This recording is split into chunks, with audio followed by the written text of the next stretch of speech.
This is Markéta Huskova. I am the Executive Director of American Nurses Association, California.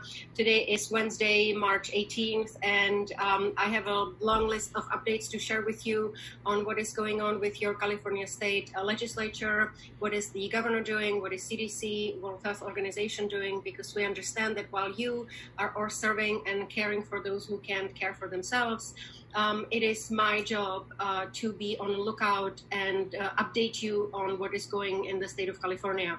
So the California Governor Gavin Newsom has been quite busy, and no matter what your political views are, so far his handling of this crisis has been nothing short of stellar. He is being transparent. He keeps communicating with all interested stakeholders every day. So far, every day, you can watch his live press briefings and conferences via Facebook Live. He is answering questions. He spends an hour and a half there and explaining and describing and giving all the numbers and percentages and capacities every single day, so Californians understand what is going on and what the state of California is doing to look after them. So on Sunday, there was a first large press briefing. And on Sunday, he issued several executive orders, and one of them was that the state of California, obviously, as you know, is under emergency order. So that means that licensing and healthcare safety and codes, some of those codes are lifted, and especially for licensing for professionals, if hospitals or facilities or even travel agencies, if they need more staffing, they have to submit a paperwork to the California Office of Emergency Services, which is now running the crisis response. And once they show that there is a need, that they need to look for nurses outside of the state of California, they will be allowed to do so. So that was one of the most frequent questions we've been receiving. So the governor on Sunday issued several protective orders for seniors. Then he added protective orders for children, and then he added protective orders for people and children and adults with disabilities. He also appreciated the initial shelter in place for 6 Bay Area counties, and that was on Monday. Yesterday, Tuesday afternoon, Sacramento County, we also received shelter in place instructions, not necessarily an order from the government, but an instruction and very strong recommendation. So as you know, our office has been closed, and the staff and I, we're working from home. We are staying connected. We talked already several times today on the phone, because it's important that while we're working at home, it's important that we stay connected and the communication stays open, and we are as transparent and as engaged as we can, so we can best serve you, our members and nurses in California. This brings me to giving a big thanks to the ANAC Board of Directors and the President, Dr. Anita Girard, for their unwavering support and leadership and immediate replies anytime me as Executive Director needs them to know something or update them on something. So thank you. Without your leadership, none of us would be here, and it would be way harder to serve our members. So thank you very much. So what else? Let me tell you, one of the briefings on Monday, Governor Newsom shared with us that in California, we have 416 hospitals. We have around 74,000 hospital beds with surge capacity of another 9,000 beds or so. And then when necessary, he can get 2 mobile hospitals. He can also commandeer, maybe that's not the right word, but he can also get 2 other large hospitals under California state government lease. And so we would have anywhere between 86,000 to 90,000 beds. We have currently 11,500 ICU beds. We have 8,000 ventilators. All those things he's been stressing throughout Sunday, so Californians know exactly where we are. As of today, he just gave a press conference 20 minutes ago, and in California we have around 500 cases of COVID. He said that another 13.5 tests have been sent for testing, but we don't have results yet. So that's something that we are waiting for. He said to expect obviously increase in numbers, because as we test more, we will have a little bit more positive data. He also, he is very determined to, and rightfully so, he's very determined to look after the homeless population and, you know, the most fragile of us. He said that that we have 108,000 homeless populations in California. On Monday, the California government started to work with several of the hotels and motels, and yesterday it was 900 hotels and motels. Today it's already 950 hotels and motels that, you know, to be that the state of California would have a lease on these hotels where they can help and shelter a homeless population. And he said, even if all homeless population will not be using it, those spaces can be used for maybe home care, or it can be used for visiting care.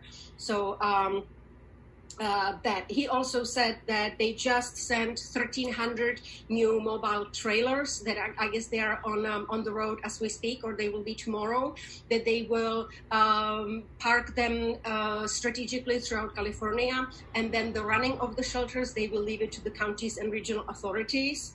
He also commended the California Legislature. We already shared that update with you, that on Monday, California Legislature, in really unprecedented show of bipartisan unity, passed a $1.1 billion COVID response emergency bill, and that really would bring money for most vulnerable populations. So that means the seniors, children, homeless population. It would also give money to schools, because by now you know that 98.9% of schools are already closed in California. So kids and, you know, your adult children from colleges are home or should be home by the end of the week.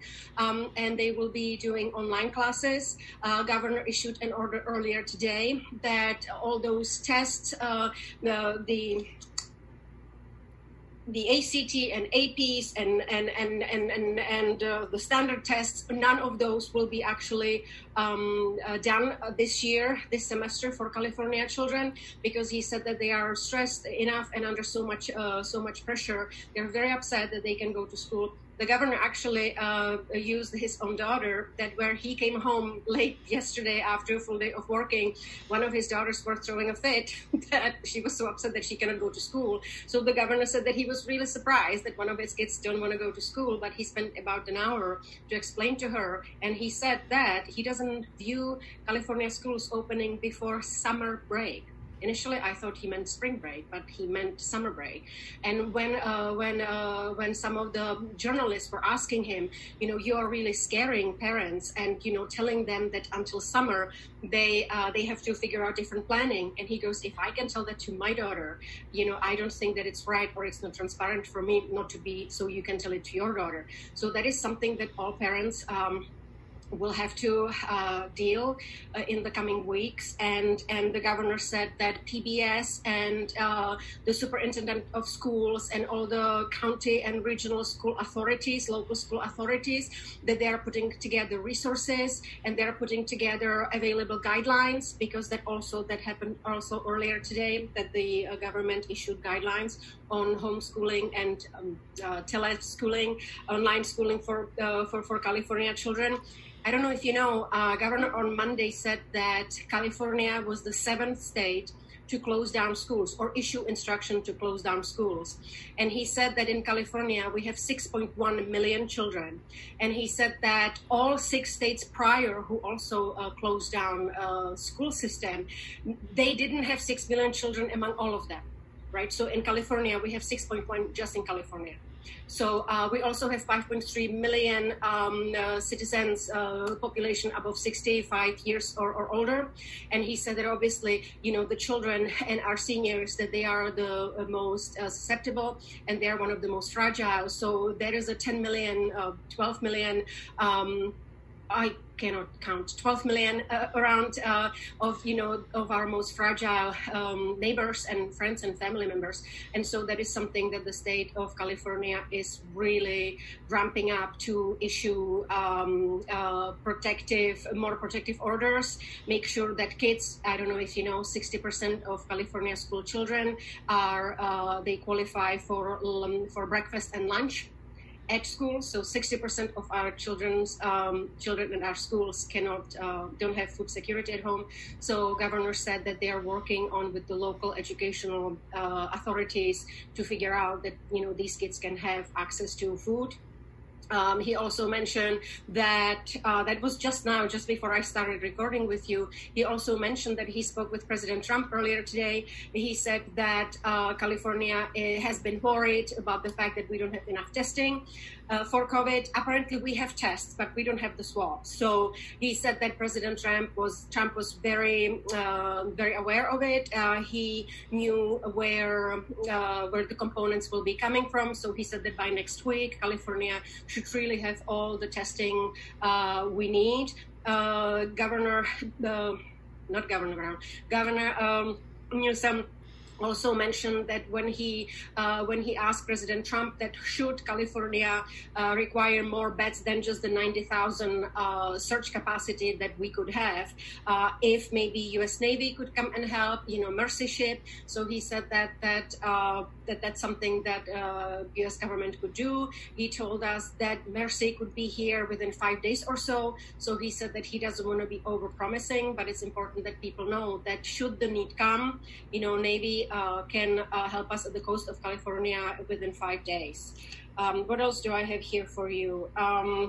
He said that we have so far 21 state labs testing for COVID. We have 4 private labs in major universities such as I think Stanford and UCLA. We have 3 new testing labs next week. So he said that we should really be getting up to capacity, and we should really be able to test all the people with symptoms and all the people that are fragile and with comorbidities or chronic conditions. Regarding COVID treatment, he just mentioned that all the UC systems are already now in trials, trying to figure out different forms of treatment. That we know that vaccine, if there is one, it's going to be within 18 months or so. And he said that in the meantime, all the teams of researchers and UC and technology and R&D in pharma, that they are working on trying to trial out different forms of medication and different forms of treatment. So they're all gathering data, and based on evidence-based practice, we can then share treatment plans with others. He also mentioned that the state of California applied for the 1135 waiver to the federal government that would allow telehealth or the extensive use of telehealth for Medicare patients. So President Trump and the administration, they approved it today. So that's Medicare, and he said that they are just waiting for the same order to be allowing for Medi-Cal, which Medicare and Medi-Cal, the reimbursement to providers is 50-50, the federal government and state of California. So that's something what they're working on. And last but not least, last one was actually just to tell you about the schools, that 98% of them are closed. So this is my very quick update for you, because I know you're working hard. I know you work long shifts. I know you have huge responsibilities. And so to update you and tell you what is going on in the state, and to tell you what your state is doing to make sure that your families and your friends and your loved ones don't have to be scared, and that they can be looked after as much as the state can do, the state is doing. One last thing, actually, I just got a alert right now that California governor also asked President Trump for SBA loans. So now we have up to 2 million loans for small businesses, because obviously they're very worried about survival and about the economic consequences of this pandemic and of this social distancing. So the state of California was one of the first ones to actually apply for SBA loans. And with that, he said that Monday and Tuesday, that he's been talking to mayors in San Francisco, LA, San Jose, and he's been talking to utility companies and make sure that people are not being evicted for non-payment.